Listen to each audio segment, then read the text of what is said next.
Leo hii kuna mambo ya ajabu.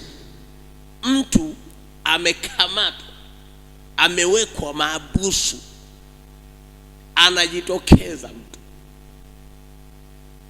anajitokeza mdhamini kuja kuweka dhamana ili uweze kutoka katika vifungo.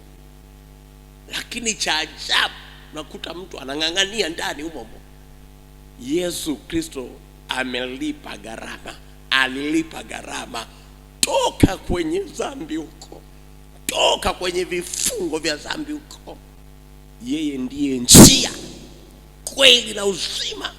Ametambulisha wazi katika maandiko, mtu atakayepita kwa njia ya Yesu Kristo hatapotea kamwe. Yesu Kristo ndiye mlipa gharama wetu. Amelipa kwa ajili yangu, amelipa kwa ajili yako, kwa gharama ya mauti yake.